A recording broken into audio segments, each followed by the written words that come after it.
पक्षाचं आपण काम करणार. दुसरीकडे ज्या हिंदू धर्माला मानणारे, आपल्या पूर्ण जगामध्ये संपूर्ण जगात देशाचं नाव उंच करणारे आपले पंतप्रधान नरेंद्रजी मोदी, त्यांनी सुनील शेळकेंना आशीर्वाद दिलाय. मग आता तुम्हीच मला सांगा की आपण कोणाला मतदान करणार? कोणाला मतदान करणार? आपल्या देवदेवतांना नाव ठेवणाऱ्यांना की आपल्या देवदेवतांचं मंदिर बांधणाऱ्यांना? कोणाला मतदान करणार? पवार साहेबांना, मी लहान कार्यकर्ता आहे पण मी कट्टर हिंदुत्ववादी आहे. पवार साहेबांना मला एक प्रश्न विचारायचा आहे. तुम्ही आज रामकृष्ण हरी म्हणताय, मुख्यमंत्री असताना किती वेळा तुम्ही एकादशीला त्या मंदिरात, विठ्ठल मंदिरात गेलात? तुमच्या पत्नीला त्या ठिकाणी पाठवायचे आतमध्ये पूजा करायला आणि तुम्ही बाहेर बसायचे गप्पा मारत.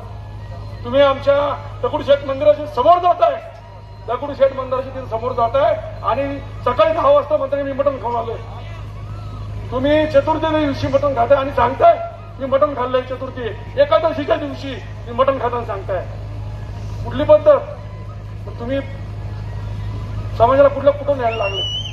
त्यामुळे माझी अशी विनंती आहे, एक बाजूला अधर्मी लोक आहेत, दुसऱ्या बाजूला धर्माचं काम करणारे, धर्म सांभाळणारे. आम्ही देखील हिंदुत्ववादी जरी असलो तर सर्व धर्म समभाव, आम्ही कुठल्याही देवाला कधी नाव ठेवलेलं नाही. कोणत्याही समाजाला, कोणत्याही धर्माला आज आम्ही नाव ठेवलेलं आहे. आमचा धर्म जो आहे तो आमचा धर्म आम्ही सांगितला, परंतु आमच्या धर्मात आम्हाला शिकवलंय की तुम्ही समोरच्या कुठल्याही देवदेवतांना नाव ठेवू नका, त्यांचा देखील आदर त्या ठिकाणी झाला पाहिजे. परंतु तुमच्या मंचावरनं कायम आमच्या देवदेवतांना नाव ठेवून जातात, त्याच्यानंतर तुमची भाषण होतात आणि एक शब्द देखील तुमचा त्याच्याबद्दल निघत नाही.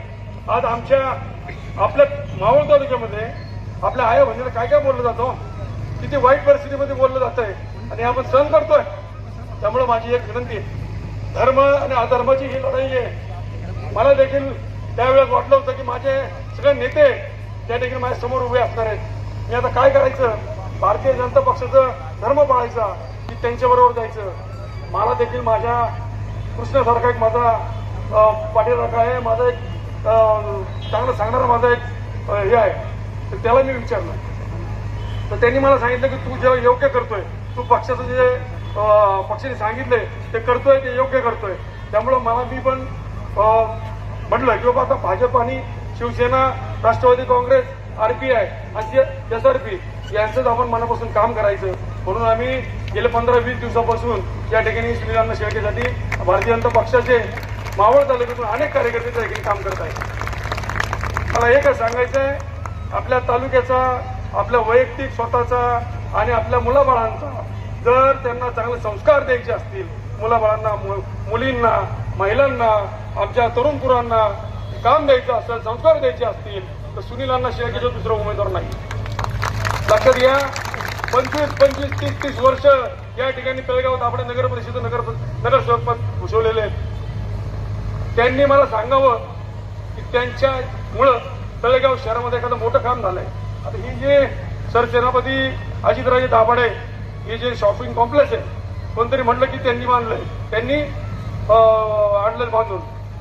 मला प्रश्न विचारायचा की तो फंड दिलाय तो कुणी दिलाय, त्याचं एक निवेदन आपण करावं. कारण की तो फंड आपल्या माजी मंत्र्यांनी तो फंड दिलेला आहे. त्यामुळं 25 वर्षामध्ये, 30 वर्षामध्ये स्वतःच्या प्रभागामध्ये काय केलं, तळेगाव शहराला काय दिलं, हे थोडंसं पुढच्या वेळेस त्यांनी मला सांगावं. मी एकच सांगेन, सुनील शेळकेंनी 5 वर्षामध्ये जे केलंय आजपर्यंत कुणीच केलं नाही. त्यामुळं एकच विनंती आहे सगळ्यांना, 20 तारखेला सकाळी 7 वाजता आपण सर्वांनी, आपली सर्वांची जबाबदारी आहे, आपण सर्वांनी पहिलं मतदान आपण करून घ्या. आपलं मतदान करा. आपण सर्वजण कार्यकर्ते आहोत.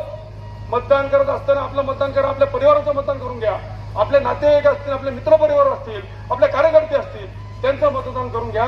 लवकरात लवकर 5 वाजताच आपलं सगळं मतदान झालेलं असलं पाहिजे.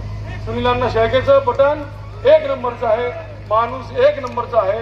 त्यामुळे 1 नंबरने महाराष्ट्र राज्यामध्ये निवडून येणार आहे. तुमच्या सगळ्यांच्या साक्षीनं या ठिकाणी सांगतो. आणि लाखाचा पोशिंदा लक्षात घ्या.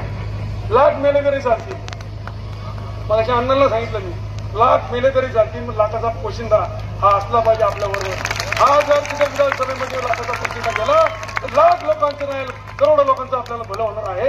त्यामुळे माझी सगळ्यांना हात जोडून विनंती आहे की सुनील शेळकेंचं घड्याळाचं 1 नंबरचं बटन आपण सर्वांनी दाबून जास्तीत जास्त मतांनी त्यांना विजयी करा, त्यांना आशीर्वाद द्या अशी सर्वांना विनंती करतो. थांबतो. जय हिंद, जय महाराष्ट्र.